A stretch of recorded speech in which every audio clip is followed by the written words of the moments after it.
¿Qué tal, amigos de Salud TV? Buenas tardes, bienvenidos. Estamos ya en el jueves 10 de diciembre y como todos los días con un nuevo tema muy interesante, el cual es gracias a Ultra Doceplex. ¿Y tú? ¿De qué forma manejas el estrés? Yo lo hago con Ultra Doceplex, energizante y antiestrés. Ultra Doceplex presenta. Bueno, el tema de hoy es una de esas patologías tan frecuentes y con una sintomatología tan bizarra que ya se van a dar cuenta realmente de lo mucho que puede afectarnos.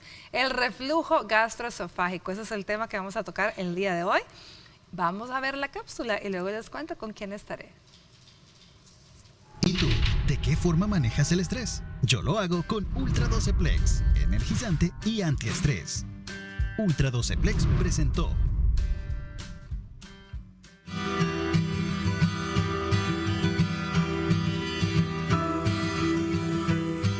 La enfermedad por reflujo gastroesofágico es una afección en la que los contenidos estomacales se devuelven desde el estómago hacia el esófago, irritando el tubo de deglución, causando acidez gástrica y otros síntomas. Un anillo de fibras musculares en la parte inferior del esófago impide que el alimento deglutido vuelva a subir.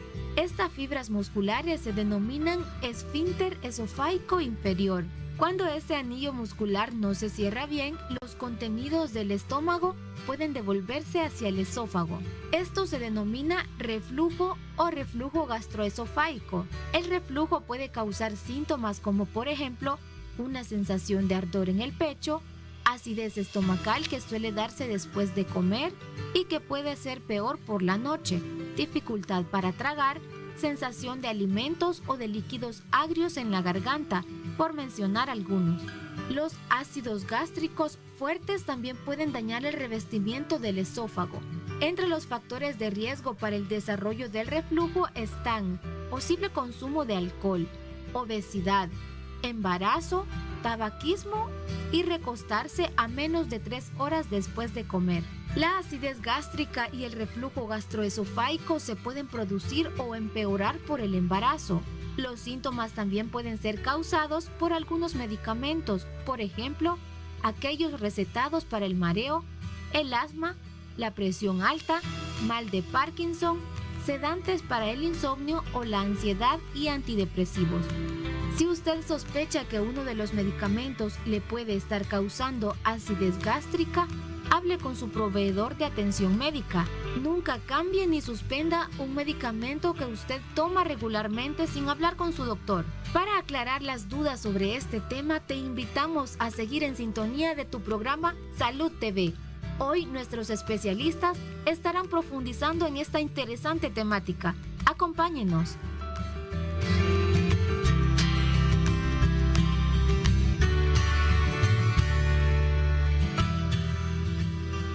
A ver cuántas personas que están en casa se identifican con esta patología porque la han escuchado, porque tienen a alguien que la padece o porque ustedes mismos la padecen. Yo soy una, les digo, les confieso.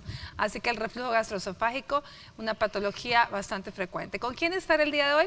Bueno, estaremos compartiendo acá en el set y aprendiendo mucho de estos conocimientos del doctor Rodolfo Ortiz, nuestro gastroenterólogo que nos acompaña este día. ¿Qué tal? ¿Cómo está, Rodolfo? Por aquí bien. Muchísimas gracias por la invitación y esperamos poder aclarar dudas relacionadas con el reflujo gastroesofágico y que sean de beneficio para la teleaudiencia. Muy bien, bueno, en esta ocasión entonces estaremos aprendiendo de esta patología.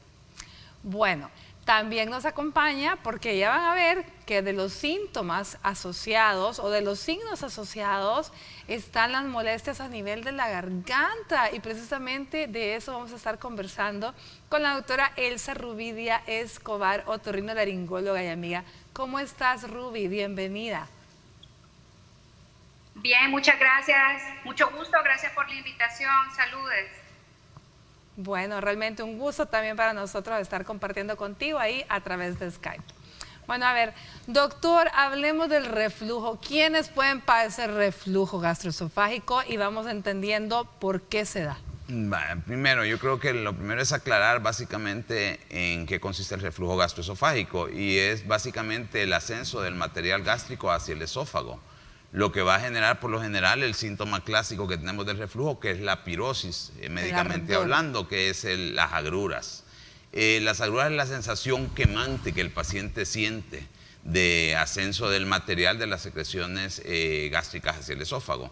Existen ciertos factores que pueden predisponer al desarrollo del reflujo gastroesofágico. Dentro de esos factores, pues, como mencionaban, la toma de medicamentos, las personas obesas, el embarazo es un aspecto muy importante por los efectos hormonales que tiene el embarazo sobre la funcionalidad de la unión esofagogástrica. Y pueden existir alimentos incluso, pues, como es el chocolate, la menta, que pueden predisponer al desarrollo de reflujo. Para entender mejor la parte del reflujo, pues naturalmente hay que comprender cuáles son los mecanismos protectores y los mecanismos agresores, que son los que tienen que estar en equilibrio para evitar el reflujo. Muy bien, doctor. En cuanto, porque muchas veces también se habla de hernias, hernias a nivel del hiato, ¿esa puede ser también alguien que tiene una hernia hiato, obligadamente va a tener reflujo? Sí, de hecho, el reflujo hay que dividirlo en reflujo fisiológico y un reflujo patológico. De hecho, ya está definido el número de episodios, menos de 3 episodios a la semana, caen dentro del reflujo fisiológico, naturalmente asociados a cierto tipo, si el paciente tiene ciertos hábitos alimenticios. Sin embargo, como les mencioné, pues ya pasando esos episodios, pues ya podemos caer en lo que consideramos como un reflujo patológico, que puede estar asociado a factores funcionales, alteraciones del esfínter, que es lo más frecuente, o puede estar asociado a factores estructurales básicamente de los esfínteres. En este caso, el caso que tú mencionas de la hernia del hiato. Sin embargo, el hecho de tener hernia, pues, no es consecuencia directa del reflujo. Naturalmente, yo le explico al paciente que tiene la hernia, pero lo que tiene es la predisposición a padecerlo. Okay. Si yo le doy pizza a él y a una persona que no tenga hernia, pues lo más probable es que a él le dé reflujo y a la otra persona no, pero no significa que porque tú tenés hernia... Que solo por el hecho de tener la hernia va a padecer. Es un defecto anatómico, pues, pero que en la mayoría de casos no necesita ningún tipo de tratamiento más que las recomendaciones, modificar hábitos, el peso, la dieta. Con eso, pues, saben llevar su vida sin mayores síntomas, aparte de las crisis que pueden presentar en un momento dado. Bueno, entonces, fíjense, interesante, para usted que está en casa también estamos aprendiendo de reflujo gastroesofágico este día. Y hay episodios, son 3 episodios a la semana. A la semana es lo que se considera como que podemos tener de ardor o de agruras, reflujo, y que se considera normal. No toda la gente que tiene agruras definitivamente tiene un reflujo patológico, sino que este es un reflujo llamado fisiológico. Bueno, hablemos de esas manifestaciones que son un poco más bizarras y que muchas veces no se nos va a ocurrir que es el reflujo, y son las que hablábamos en la garganta, precisamente, dolor de garganta o incluso tos. Ruby, contanos un poquito. Pues como dijo el doctor, existen 2 tipos de reflujo. El reflujo gastroesofágico, que usualmente el síntoma que puede dar más frecuente es como pirosis, o como que siente quemada el paciente el pecho, o dice siento que me duele el corazón, pero porque es al lado izquierdo, porque al lado izquierdo está el esófago. Y están los síntomas que son más de reflujo faríngeo, o es lo mismo. El reflujo faríngeo laríngeo son síntomas que son afuera del esófago, o sea, en la faringe, en la laringe o en los pulmones. Incluso te puede dar problemas a nivel pulmonar, un reflujo faríngeo laríngeo serio. ¿Cuáles son los síntomas más frecuentes que el paciente puede presentar? De disfonía, sensación de que tiene como un globus, como una pelotita, o como siente como gorda o como inflamada la garganta. También puede tener tos crónica, o pacientes que pasan con sensación de querer aclarar la garganta, que está... O sea, ya se acostumbraron y creen que es normal este signo de que está... O sea, están queriendo limpiar la garganta frecuentemente, y aunque hagan el carraspeo, siempre sienten la molestia en la garganta, esto es bien frecuente. También puede haber mal aliento, puede haber laringoespasmo, quiere decir que el paciente en la noche se puede despertar con sensación que se ahoga, que no puede respirar, o hasta a veces se pone un poco cianótico, un poco pálido, morado, porque hay un espasmo de las cuerdas vocales a nivel de la laringe, precisamente como un mecanismo para evitar que esas pequeñas gotas o vapor de ácido que proviene del estómago y del esófago se vayan al pulmón. Es un mecanismo de defensa, pero es bien frecuente, hasta en niños y adolescentes hay pacientes que consultan frecuentemente por eso, porque se acuestan y a medianoche, casi a la misma hora, empiezan con la sensación de que se ahogan o le das tos o dicen no puede respirar. Entonces ese es un síntoma que preocupa un montón a los pacientes y eso es causado por reflujo faringolaríngeo. Incluso dolor de oído, tos crónica, casi siempre está relacionado con el reflujo faringolaríngeo, que como bien dijo el doctor, puede ser causado por factores que producen a nivel del esfínter esofágico inferior, disminuye la presión del esfínter, medicamentos, la obesidad, pacientes que están con sobrepeso, o sea, el estado físico del paciente es importante también para evitar estos tipos de reflujo. Bueno, se dan cuenta qué interesante. Bien, los malos hábitos alimenticios. Definitivamente es muy interesante porque hay interesante. bastantes síntomas que... Bueno, también se dice, doctor, que puede haber incluso hasta caries dentales. Hablemos un poquito de los efectos a nivel de la boca. O sea, fíjate que el reflujo, yo creo que primero hay que ver los síntomas. Los síntomas los clasificamos los clásicos y son los síntomas digestivos. Es agruras. Los otros síntomas, pues, son los síntomas extradigestivos, que son los que menciona la doctora, que pueden ser a nivel laringio. De hecho, está descrito el dolor torácico no cardíaco, que es el paciente que puede simular un dolor torácico similar y no ser de origen, ahí lo que genera es un espasmo. Entonces eso puede generar un dolor similar a un infarto. De hecho, los medicamentos que se ocupan, la nitroglicerina, te va a funcionar porque relaja el músculo liso, que es el que genera el espasmo.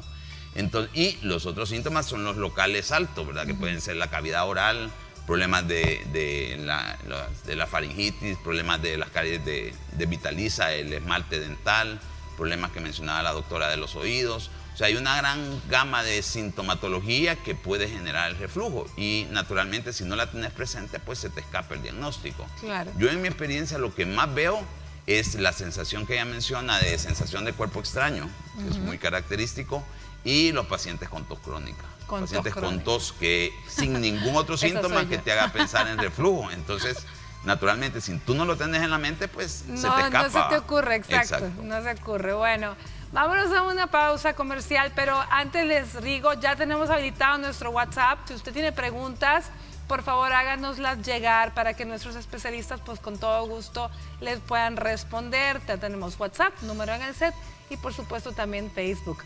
Vamos al avance TN21 y ya volvemos.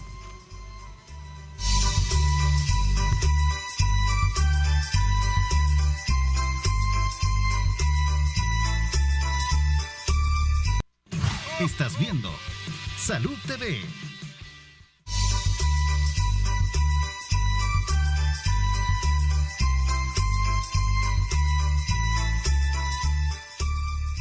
Muy bien, continuamos con nuestro programa. Hoy estamos conversando con nuestros invitados especialistas acerca del reflujo gastroesofágico. Ya tenemos una pregunta, así que vamos a comenzar a la lectura para poder responderle. Dice, buenas tardes, me alegra tanto que toquen ese tema. Mi madre ha padecido de reflujo y le daban unos ataques como de ansiedad horribles. Se hizo la endoscopía y le salió que tenía la bacteria, el Helicobacter pylori, no sé cómo se escribe por ella. Se tomó el tratamiento de antibióticos y mejoró, pero la sensación de quemadura en el cielo de la boca hacia arriba, como por dentro de la nariz, no se le quita. Y ese fue el primer síntoma.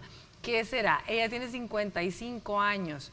Bueno, doctor, estamos hablando de nuevamente de los síntomas extra, ¿verdad? Que estamos hablando. Bueno, yo creo que aquí lo que hay que tener presente es, uno, que esto sucede con mucha frecuencia. De hecho, yo ahora lo he visto 2 veces en pacientes que he atendido. Y es que se mete el Helicobacter en el reflujo. Y el helicobacter y el reflujo no tienen ninguna relación. De hecho, según las normas internacionales, el manejo del reflujo no implica investigar el helicobacter. Y de hecho hay una teoría que te dice que el helicobacter produce urea y la urea eleva el pH. Por ende, si tú neutralizas la acidez del estómago, el reflujo que te va a dar, el quemón en el esófago va a ser menor. Esa es una teoría que yo he encontrado en relación al helicobacter y reflujo.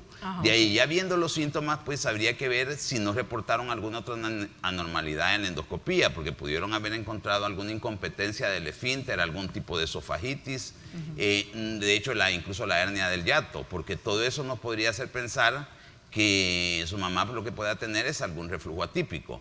En estos casos yo la recomendación que doy es, como una prueba terapéutica, les dejo inhibidores de bomba a dosis altas, 2 semanas.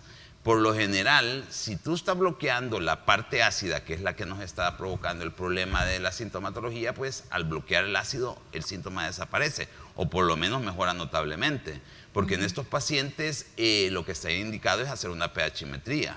El problema pues es un procedimiento incómodo, el costo es alto, entonces tenemos las alternativas de dar pruebas terapéuticas para evaluar respuestas al tratamiento y por ende pues nos ayuda mucho a orientar el diagnóstico. Muy bien. Ruby, ¿quisieras aportarle algo a la señora? Porque a la mamá de esta chica, pues la sintomatología lo que más le molesta es la sensación de quemadura de la boca, del paladar y hacia adentro de la nariz, ¿no?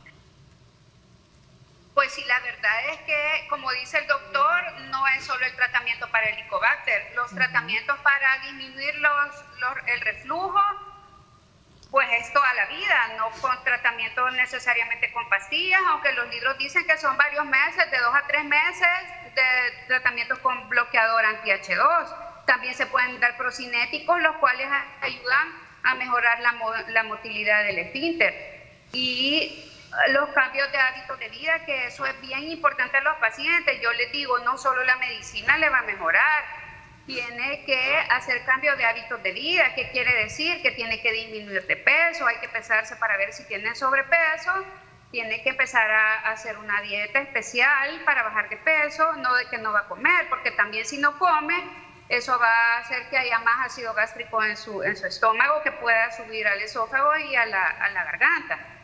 Y tiene que evitar todos los alimentos que pueden producir reflujo, que como dijo el doctor, el café, la gaseosa, las pupusas, los curtidos, todos los chiles, todas las hamburguesas, las pizzas, los tamales, toda la comida chatarra. Porque hay tanto reflujo ahora, porque la gente ya no cocina, ya solo quieren comer comida chatarra, que es lo más fácil, que es la comida rápida. Ahora hay algo bien importante, que la gente ahora ya no mastica, solo tragan. Y yo también por años lo estuve haciendo, como uno cuando estudia medicina casi no tiene tiempo de comer. Entonces esos son hábitos que hay que inculcarle a los pacientes. Tiene que masticar 20 veces cada bocado, porque la digestión comienza en la boca con las enzimas que contiene la saliva. No es tragar, ahí tiene que estar el alimento digiriéndose para que cuando llegue el bolo al esófago y al estómago ya tenga un proceso normal, que ahora ya se ha quitado porque la gente solo le gusta tragar, no disfrutan sus alimentos.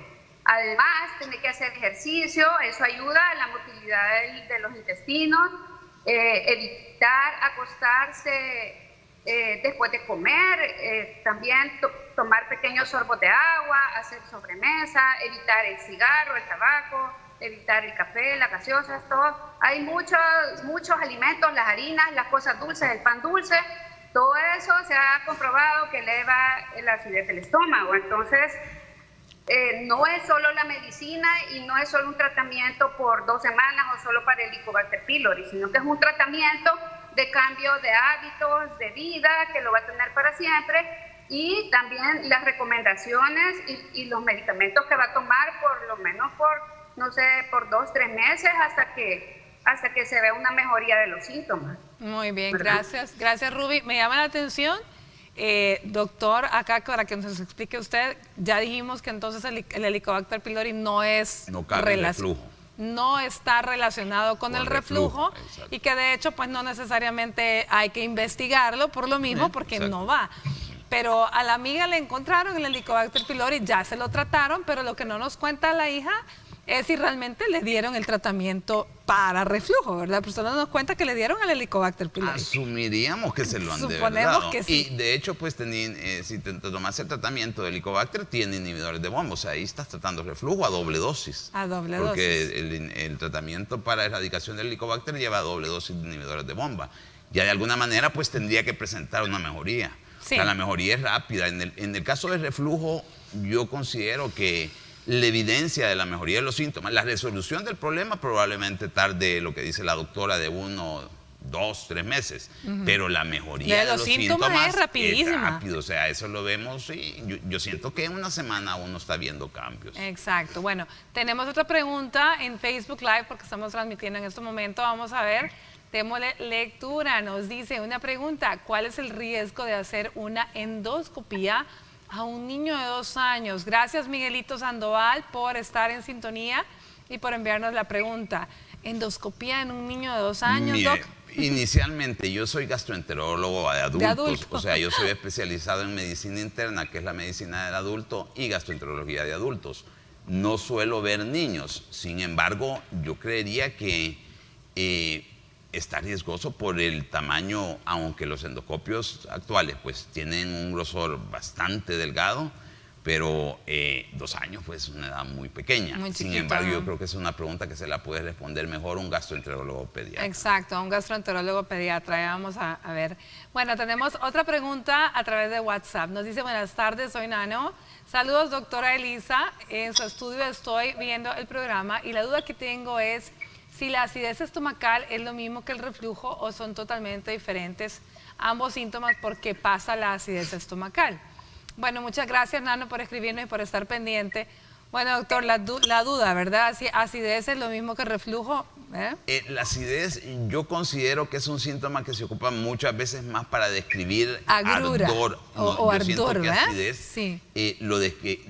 yo lo interpreto más Sí. cuando me lo menciona el paciente como ardor gástrico, ardor en la boca del estómago. El reflujo es lo que en el vulgo regularmente el paciente dice agruras. Ese es agruras que Se me regresa la comida y me arde. regresa la comida. Creo que son los síntomas que el paciente describe y que a mi interpretación pues considero yo más. El acidez creo que es más el ardor que a veces describen, sensación Sí. de caliente o quemante en la boca del estómago, que en realidad pues no tiene mayor asociación, aunque sí puede estar acompañada de reflujo al mismo tiempo. Claro. Le voy a preguntar, tenemos otra pregunta en WhatsApp, pero le voy a hacer una pregunta yo luego que quisiera saber. Relación entre estrés y reflujo, porque esa es la otra. Helicobacter pylori dijimos que no. No, el estrés y el reflujo sí tienen mucho que ver, porque como yo les mencionaba, los mecanismos antirreflujo básicamente son 3. Uno es la motilidad esofágica. Segundo es la función de contracción funcional del esfínter esofágico inferior, que es el que tiene que ver con la hernia del hiato. Y el tercer aspecto importante aquí es el vaciamiento del estómago. Si nosotros alteramos cualquiera de esos 3 factores, probablemente el reflujo se pueda manifestar. El estrés es una condición que afecta en general la motilidad digestiva en general, tanto del esófago, del estómago, intestino y colon. Por ende, el estrés te puede dar reflujo, el estrés te puede disparar estreñimiento, o sea, le puede afectar en general. Sin embargo, en este caso se da que muchos pacientes tienen la hernia y viven tranquilos. Pero se viene el estrés, descompensa todo lo demás y se manifiesta el estrés. Muy bien, ahí lo O sea que tenemos. sí tiene mucho que ver. Así que sí, el estrés sí va, aquí sí se aplica. De ahí sí cabe. Bueno, vamos a continuar luego de la pausa respondiendo sus preguntas. Gracias por hacernos llegar. En la siguiente nota, el doctor Rolfo Castro, en nuestra sección de primeros auxilios, nos habla de todas esas sustancias químicas de las que tenemos que seguir echando mano, porque miren, se acaba el año, señores, pero la pandemia y el virus no se ha terminado.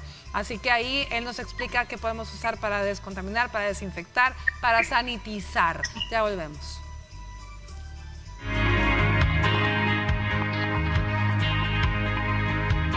Hola amigos de Salud TV, tengan todos muy buenas tardes. Doctora Davides, qué gusto poder saludarla, estar nuevamente con ustedes. Mi nombre es Rodolfo Castro, soy perito en medicina del trabajo y en esta ocasión deseo conversarles un poco sobre el uso de sustancias químicas en momentos de COVID.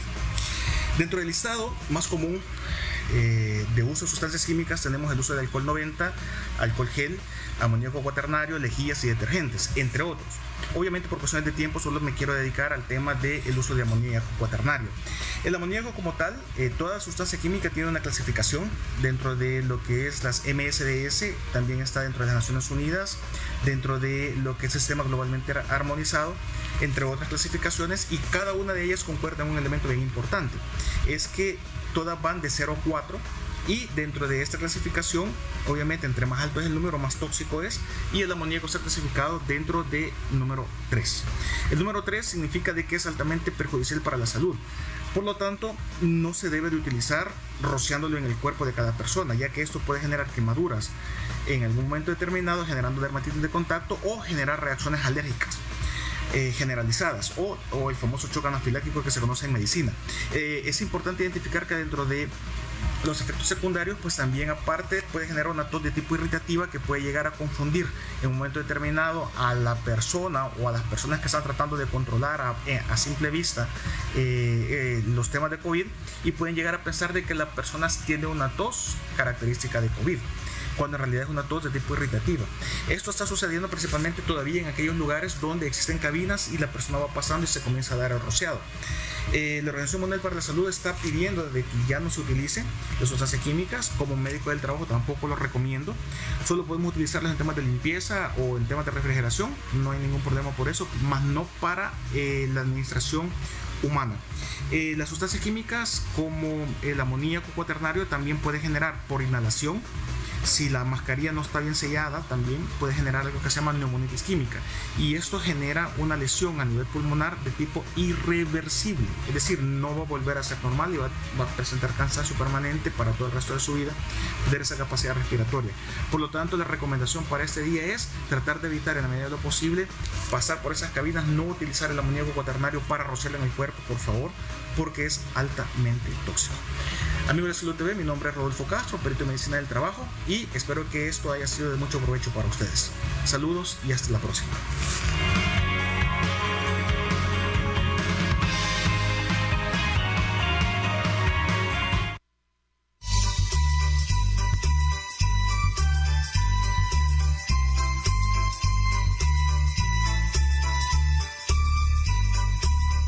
Estás viendo Salud TV.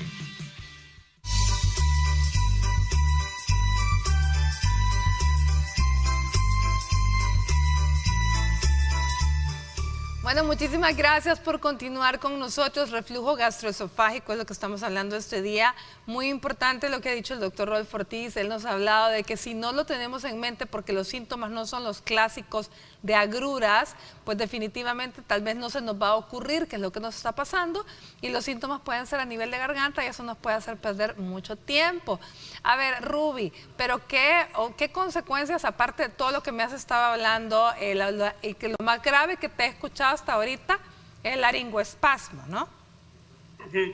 También pueden haber lesiones a nivel de las cuerdas vocales como granulomas asociados al reflujo faringeo-laríngeo, y también puede haber fibrosis pulmonar. Esos son ya casos más graves que se dan por pacientes que han estado años con los síntomas intensos y que no han recibido tratamiento, o no se ha pensado que han sido causados por el reflujo. Eso solo lo podemos determinar los granulomas en laringe, ya sea al hacer el otorrino, una nasofibrolaringoscopía para visualizar las estructuras de faringe, laringe, y también los gastroenterólogos, con el doctor hemos tenido casos de pacientes que tienen lesiones en las cuerdas vocales asociadas a reflujo gastroesofágico también. O sea, ya están los dos tipos de reflujo, faringeo-laríngeo y reflujo gastroesofágico. Son las dos formas para determinar si hay lesiones a nivel de las cuerdas vocales de faringolaringe. Y ya para determinar si hay fibrosis pulmonar, pues ya sería como hacer otros estudios, ya un TAC de tórax, ya casi siempre esos que son indicados ya por el neumólogo. ¿verdad? Muy bien. Y ahora, bueno, ¿qué tal? Pero no es tan frecuente, afortunadamente, llegar hasta una fibrosis pulmonar, ¿no? No, eso No. Sí, porque Sí, más que todo son como síntomas que puede tener el paciente que sí yo he visto frecuentemente como síntomas parecidos al asma, que van más asociados al reflujo, al laringoespasmo, que le da sibilancia y el paciente siente que se está ahogando.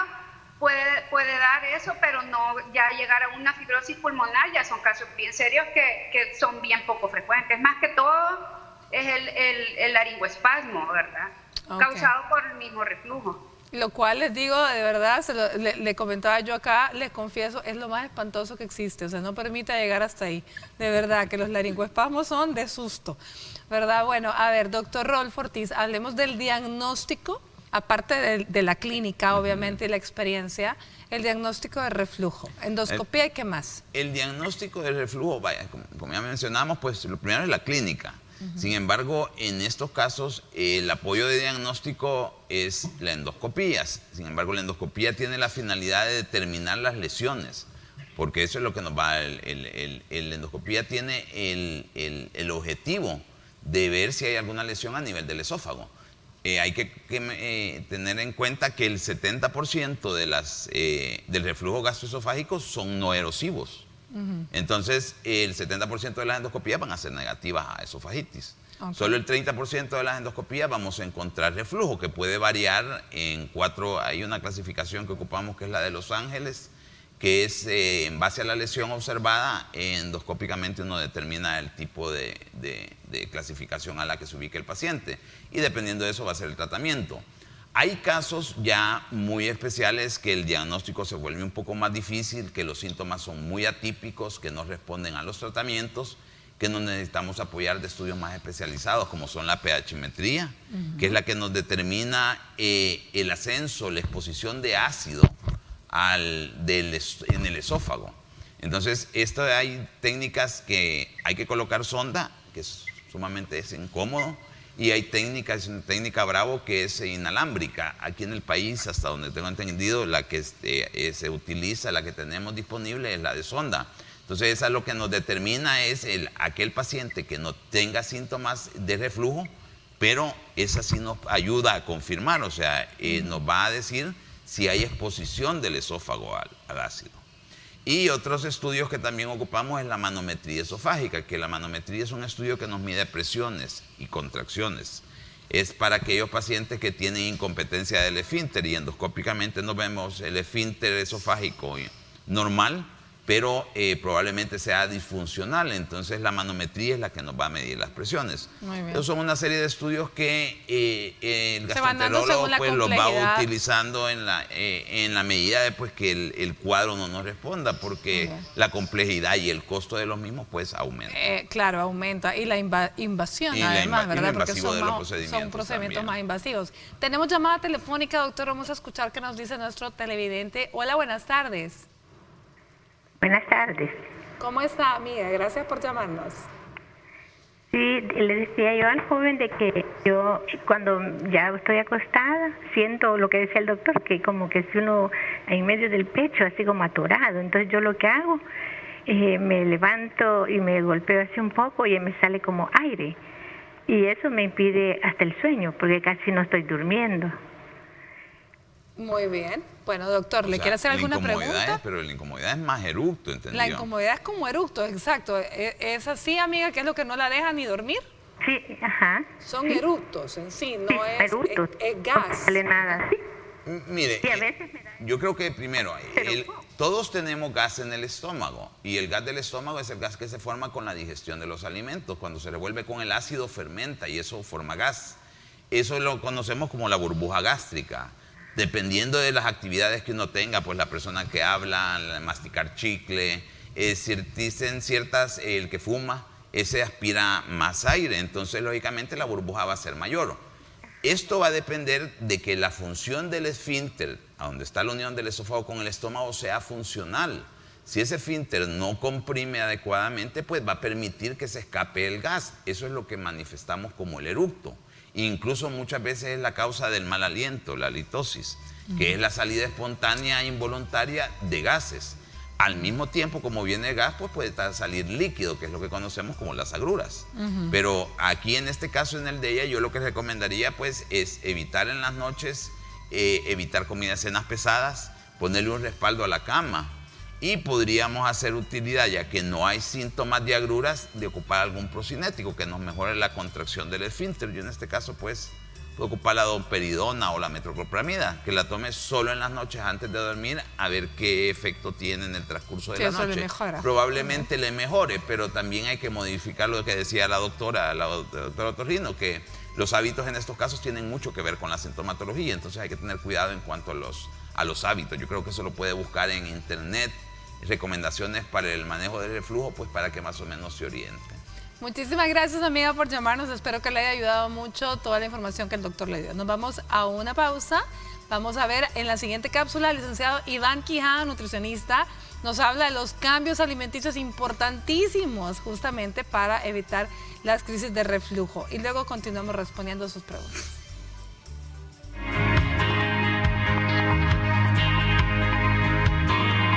Hola, ¿qué tal amigos de Salud TV? Les saluda Iván Quijada, nutricionista y máster en actividad física. En esta ocasión quiero comentarle algunos cambios que podemos hacer para prevenir o mejorar el reflujo gastrointestinal. El primero que es evitar cualquier alimento que me pueda estar dañando personalmente. La teoría me va a decir a mí que ciertos alimentos me van a afectar, pero uno individualmente tiene ciertos alimentos que le caen más pesados o me aumentan el reflujo. Es lo primero que tenemos que tratar de evitar. Aquella cosa que ya detecté que me hace daño, que me cae pesado, es lo primero que voy a tratar de evitar. Pero ahora, basándome en las generalidades y en cosas que son muy útiles para todos nosotros, lo más importante son evitar aquellos alimentos irritantes como el chile, como los ácidos, como las pimientas o como los sazonadores que son, valga el comentario, muy fuertes. Entonces eso obviamente me puede dañar. Al mismo tiempo, evitar los que son alimentos excesivamente grasosos, en pocas palabras las cosas fritas, me caen muy pesadas en el estómago. El estómago le cae como que si fueran una bomba y pues prácticamente me aumenta el reflujo gastrointestinal. Ahora, también es importante no aguantar hambre. Eso es clave porque si nosotros aguantamos hambre, ese ácido siempre está. Entonces esa incomodidad yo la voy a poder tener. Ahora, ¿qué cambios hacer? Es todo lo contrario, incluir alimentos que sean libres de grasa, alimentos que yo le llamo bases, que pueden ser como la papa, el plátano, el camote, en su versión salcochada, en su versión libre de grasa, en una versión suave. Es importante también tratar de comer una hora establecida, mantener un horario y sobre todo no estar cenando tan noche, porque después de cenar normalmente nosotros nos acostamos y esa incomodidad ahí está. Recuerden moverse, recuerden ejercitarse, recuerden guiarse por un profesional de la salud, en este caso de la nutrición, y recuerden que la alimentación balanceada nos lleva a la salud. Me despido de ustedes, soy Iván Quijada y nos vemos en la próxima.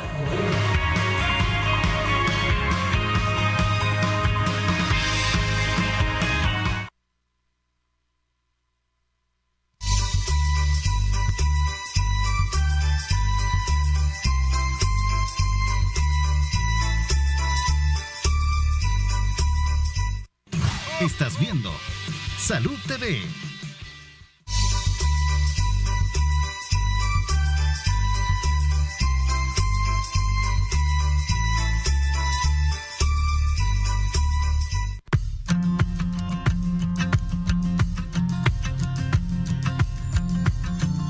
El reflujo gastroesofágico suele ser muy molesto para los que lo padecen.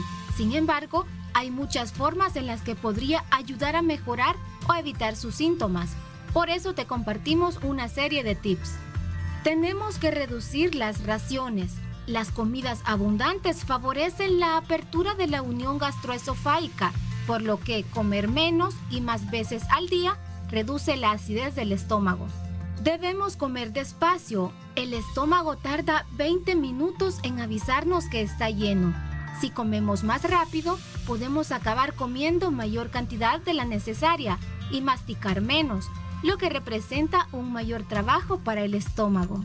Hay que cocinar suave, no cocinar alimentos muy pesados y controlar la cantidad de aceite que se usa. Favorece una digestión más ligera. Buenos ejemplos son al horno, hervido, al vapor y a la plancha.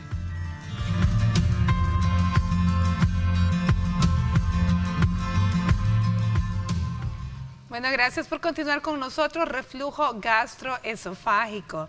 Ruby, háblanos un poquito del tratamiento cuando la mayor parte de los síntomas, obviamente, de la parte que te toca a ti, de otorrino, cuando la mayor parte son a nivel de garganta. Definitivamente vamos a tener que usar medicamentos aquí combinados, ¿verdad? Algo con el gastroenterólogo para el reflujo y, lógicamente, el manejo de las lesiones en garganta, ¿no?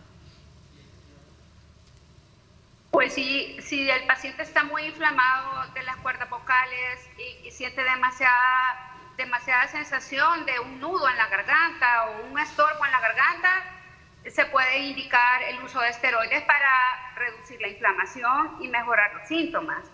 Eso yo casi siempre lo ocupo en casi todos los pacientes, porque quieren aliviarse rápido y aún así a veces no es tan rápida la mejoría, pues porque ya tienen meses de estar con disfonía, con alteraciones de la voz y con la sensación de que tienen el nudo.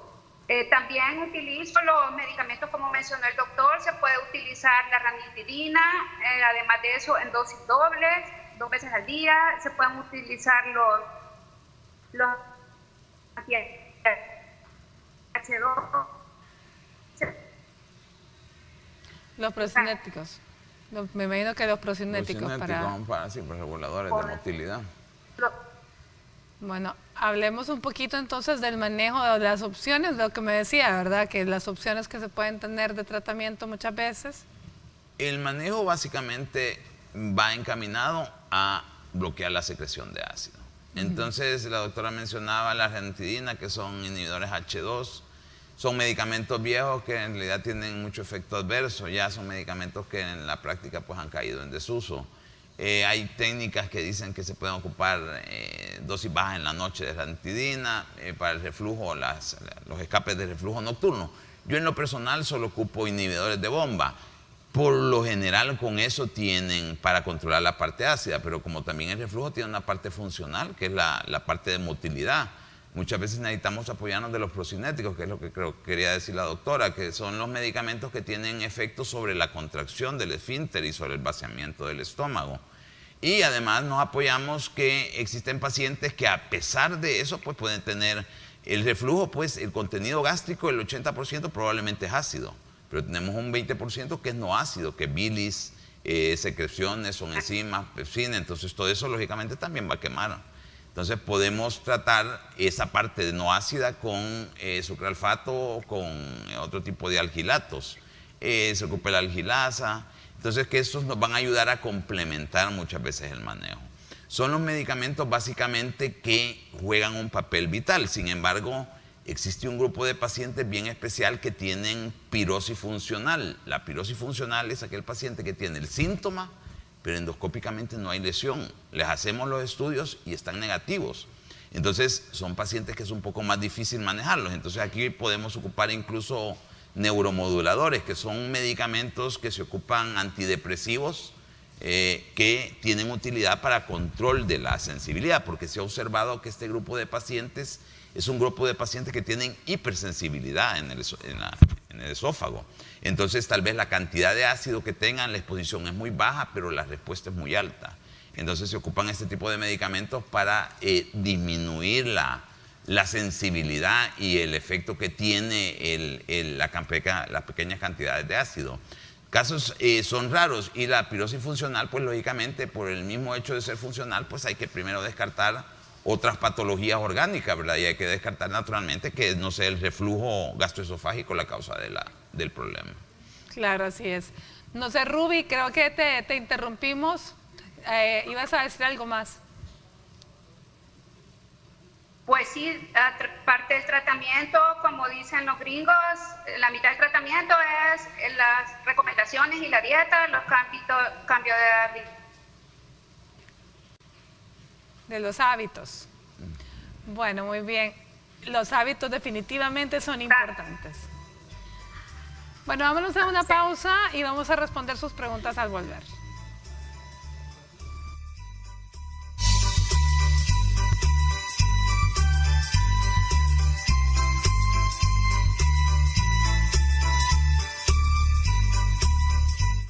Estás viendo Salud TV.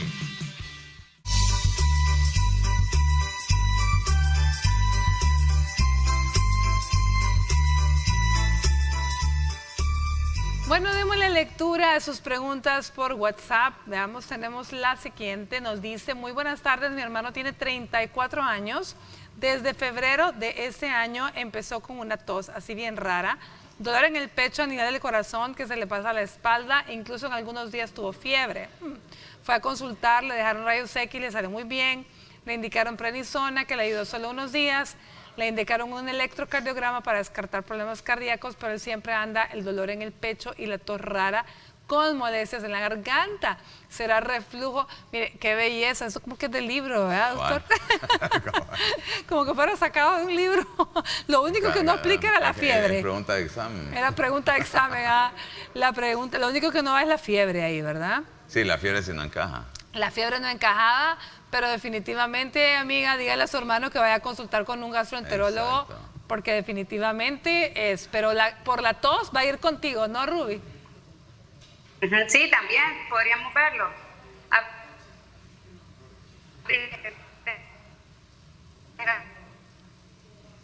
Parece que la tos es ese No, y de síntoma. hecho en este caso han hecho lo correcto, porque lo primero que el riesgo de reflujo nadie se muere, pero de un problema cardíaco pues sí. Entonces lo primero que hacemos es mandar al cardiólogo. En lo personal, un dolor así, yo lo mando al cardiólogo para que descarte.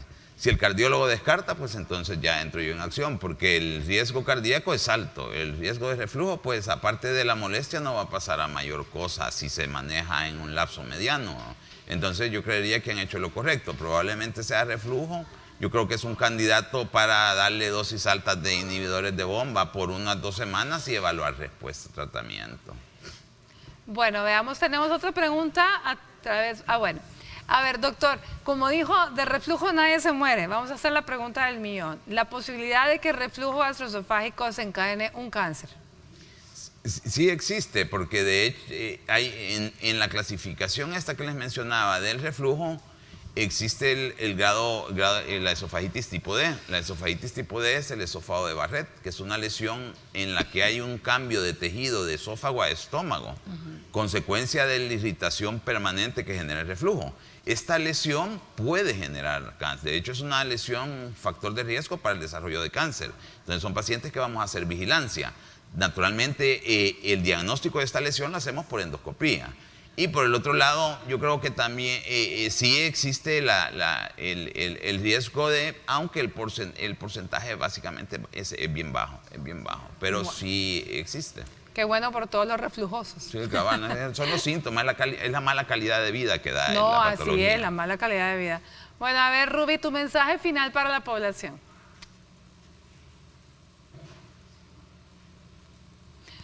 Bueno, creo que vamos a hablar un poquito regáleme usted su mensaje final, en lo que le damos chance a Ruby que se reconecte. Yo creo que el reflujo es una condición que vive en nuestro país. O sea, de hecho, el reflujo vamos a tener todos en algún momento de la vida. El problema es estar vigilantes de que el síntoma no sea un síntoma progresivo y recurrente, porque ahí nos puede estar avisando de que algo está sucediendo. En caso de ser así, pues lo mejor es consultar a tiempo para detectar cualquier lesión que pueda ser fácilmente tratable. No es lo mismo que tratemos un reflujo de unos días de evolución que un reflujo ya de años que se ha descuidado. Y lógicamente, pues las lesiones que pueden generar en la región laringe. Hace poco tuvimos un paciente con la doctora que era una tumoración, una cuerda vocal, que yo se la detecté a raíz de la difonía, del problema de la ronquera permanente que tenía la paciente. Ya fue la doctora la que tomó y lógicamente ya son lesiones pues, que pueden tener sus repercusiones a largo plazo. Muy bien. Bueno, Ruby, hemos tenido problemas de conexión. Veamos si en esta ocasión podemos obtener tu mensaje final. Bueno, pues lo ideal es, como dijo el doctor, pues cuidarnos, tratar de tener buenos hábitos alimenticios, no solo por lo del reflujo, sino que también por lo de la pandemia, tratar de hacer ejercicio, comer verduras, comer frutas, masticar bien nuestros alimentos, tratar de reducir el estrés. Tratar de reducir el estrés, eso sí está. Bueno, gracias Ruby por habernos acompañado, definitivamente ha sido muy importante toda la información que nos has aportado. Eso de reducir el estrés, está difícil. Doctor Ortiz, está un poco difícil, pero bueno, lo que nos toca es cuidarnos mucho todos, como bien dijo la doctora Escobar, no solo el reflujo, sino cuidarnos ahora mismo con el virus, con el COVID. Definitivamente sigamos las medidas, trate de no andar en aglomeraciones, lávese las manos siempre, use su mascarilla, ya ve que aquí, porque nosotros tenemos distanciamiento, pero inmediatamente termina, nos la ponemos. Muchísimas gracias, doctor Ortiz, por habernos acompañado, y gracias a Ruby. Gracias a ustedes por sus preguntas y por haber estado en sintonía. Los dejo con el licenciado Osvaldo Ruiz y mañana, primeramente, ya estamos aquí con otro tema para ustedes. Feliz tarde y que Dios los bendiga.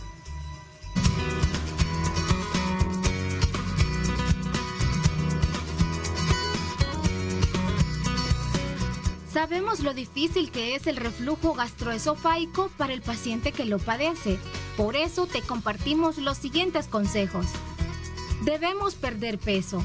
Bajar unas cuantas libras puede ayudar a las personas con sobrepeso a reducir el reflujo.